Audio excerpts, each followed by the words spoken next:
E-Ray, or whatever GM is going to call it, is on its way. What is up, YouTube? Welcome to Fred's Full Throttle.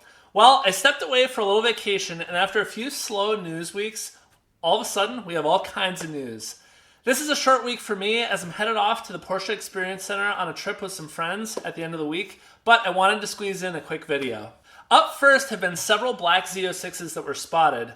Other than Rapid Blue, black's been one of those colors that there have been very few sightings of until now.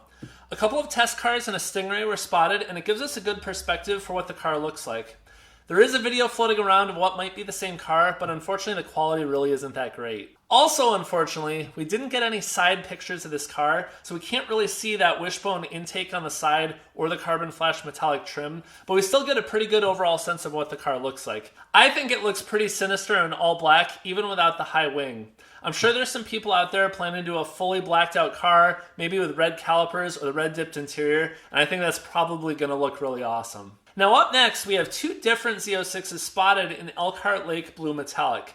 I find this particularly interesting because blue is one of my favorite colors, not always for cars, but just in general. Now the first photos are really just some good clear shots of an HTC with the low wing out for a drive. The photographer got a thumbs up from the driver, and honestly the car just looks great. Now next, what I find a bit more interesting is a photo from Facebook of a Z06 with the Z07 package spotted at a Home Depot out in Michigan. It's also a hardtop convertible, but this time it has the Z07 package and it has the black standard wheels. Personally, I like the look of the black wheels with this color car, and it offers a good contrast with the arrow, the wishbone, and the wheels. Unfortunately, the person who posted the photo didn't post anything else, or even a shot of the whole car, because it's a little bit cut off. But it's still a great shot, and it gives you a better sense of the real-world lighting. Now, just as I was headed off on vacation last week, the NCM Bash kicked off. There were several Z06s on display, including a bunch that started and revved their engines. There were a bunch of C8s on hand showing things like the 70th anniversary colors, as well as a number of presentations and opportunities to speak with the design team for the C8 Z06. Now there are tons of photos and videos online, of which I really can't do much justice, but I'm going to share a couple that stood out to me. Now, several of my subscribers were there at the show, and I'd be really interested to hear from anyone who went, what their thoughts were, what the impressions were of the Z06, and really anything else that they want to share about the show. Now, among the presentations at NCM, there was a presentation about the transmission. And among those, there was a slide that talked about the updated and revised 8-speed dual-clutch transmission that'll be in the Z06 versus the Stingray. Though the two transmissions are very similar, there are several key differences in the Z06 transmission. I'm going to share an image from the slide in that presentation so you can actually see what those improvements and changes are.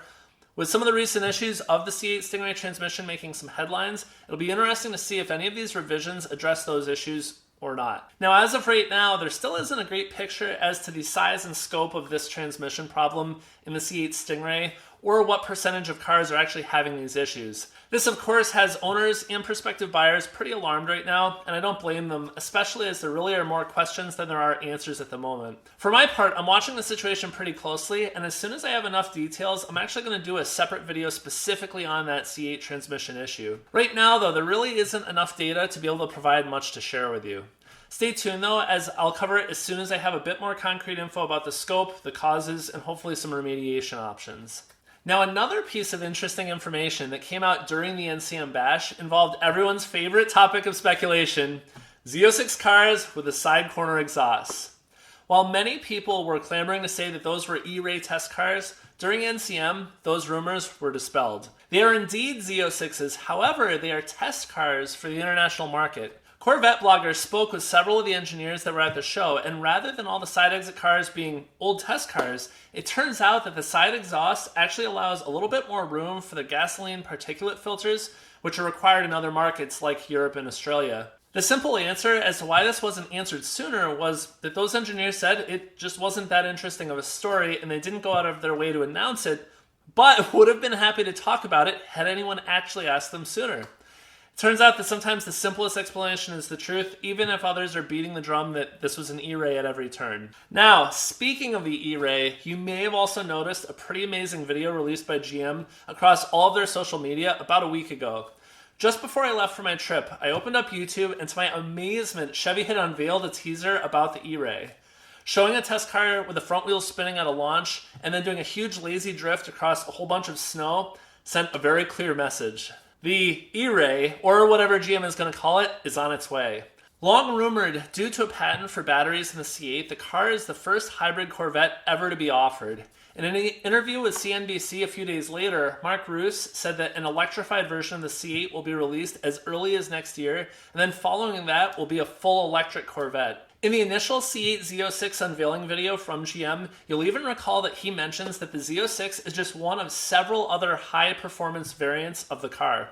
This helps confirm the picture that Chevy has been slowly painting in the background. Now you may be wondering about every little detail from the unveil video. What other facts and data have I managed to pull together? Well, in the coming weeks, I plan to do a full deep dive pulling together everything I can find about the E-Ray.